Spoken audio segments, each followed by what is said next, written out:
Pada suatu pagi yang cerah, Sarah, seorang wanita muda yang baru saja mendapat pekerjaan di sebuah perusahaan besar, memutuskan untuk memulai hidup baru di sebuah kota kecil. Ia merasa sangat bersemangat untuk memulai karir dan memulai babak baru dalam hidupnya. Ia menemukan sebuah rumah tua yang terletak di pinggiran kota, yang terlihat sempurna untuk tinggal sendirian. Rumah itu sudah lama kosong dan harga sewanya sangat terjangkau. Rumah itu memiliki segala yang ia butuhkan, cukup besar, nyaman, dan berada di lokasi yang cukup tenang.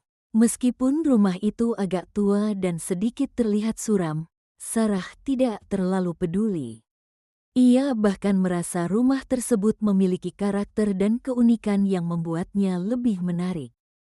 Pemilik rumah sebelumnya, seorang pria tua bernama Pak Hendra, sudah lama meninggal, dan rumah itu belum dijual karena tidak ada yang berminat tinggal di sana.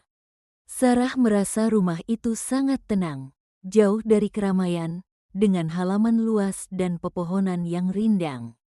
Setelah memasuki rumah, ia mulai membersihkan dan menata barang-barangnya. Segalanya berjalan dengan lancar, hingga malam pertama ia tidur di sana. Malam pertama, Sarah merasa aneh. Ia terbangun tengah malam dengan suara langkah kaki yang terdengar jelas di lantai atas rumah. Langkah itu berat dan perlahan, seolah seseorang berjalan tanpa terburu-buru. Sarah berpikir mungkin itu hanya suara angin atau rumah yang sedikit berderak. Namun, ia merasa ada sesuatu yang tidak beres.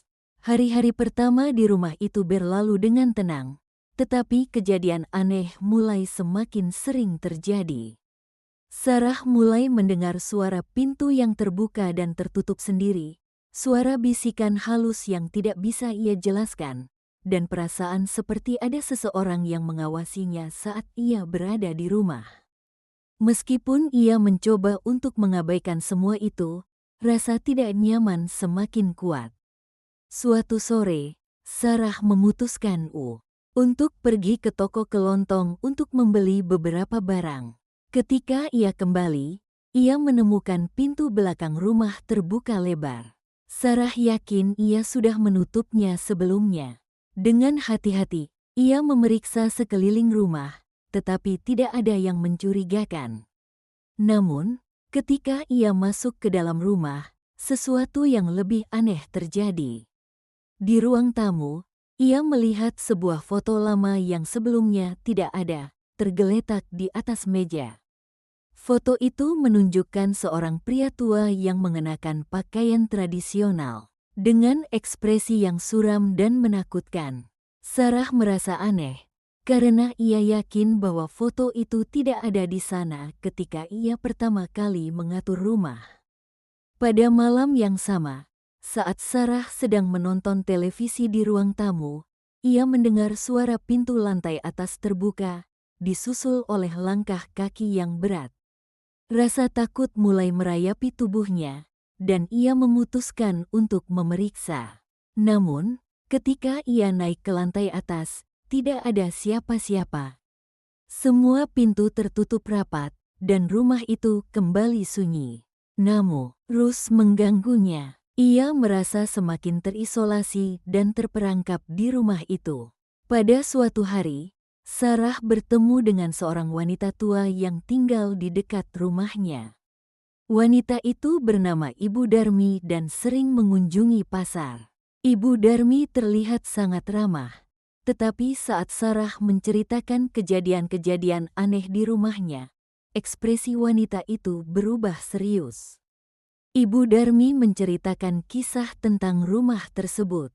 Rumah itu dulu milik seorang pria bernama Pak Hendra. Dia adalah orang yang sangat tertutup, tidak banyak yang tahu tentang kehidupannya.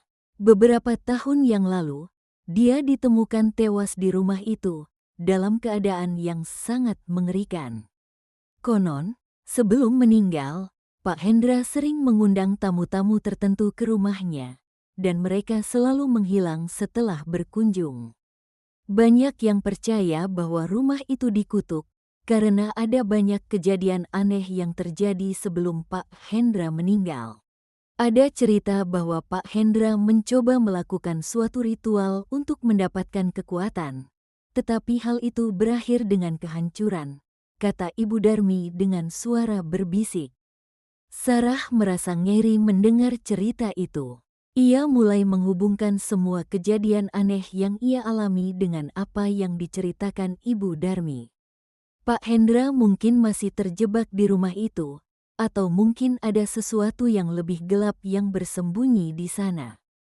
Pada malam berikutnya, Sarah memutuskan untuk menghadapi ketakutannya.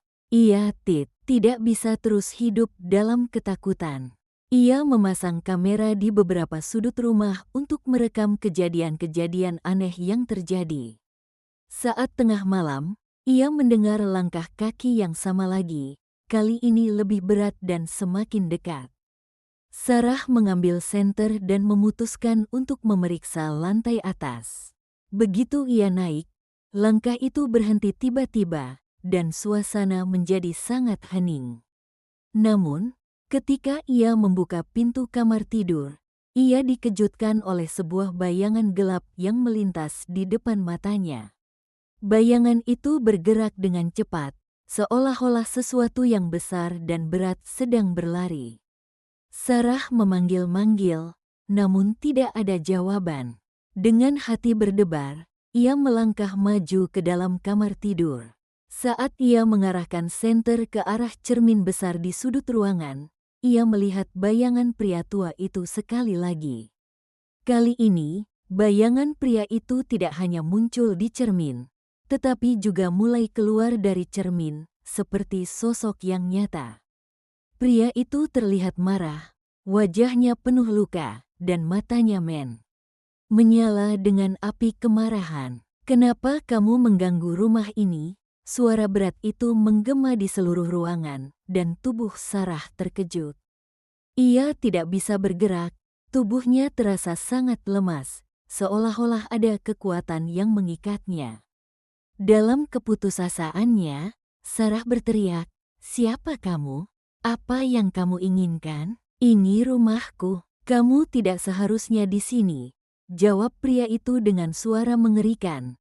Dan tiba-tiba langit di luar rumah berubah gelap.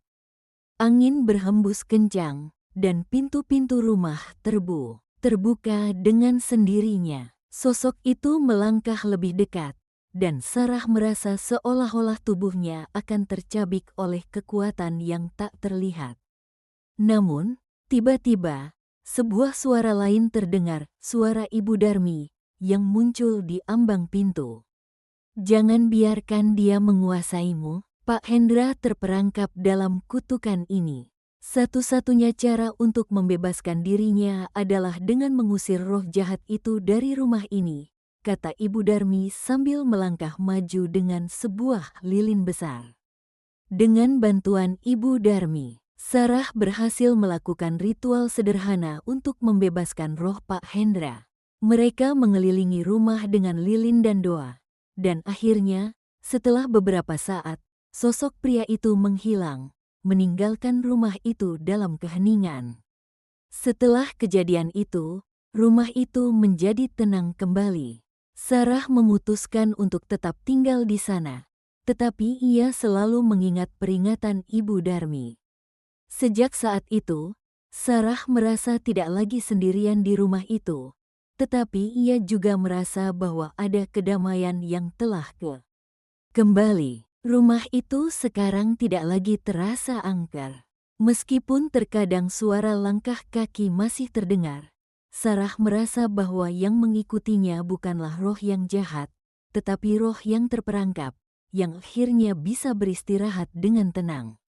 Sekian cerita kali ini. Simak terus cerita horor berikutnya. Jangan lupa like, subscribe, komen, dan share. Sekian dan terima kasih, sampai jumpa kembali.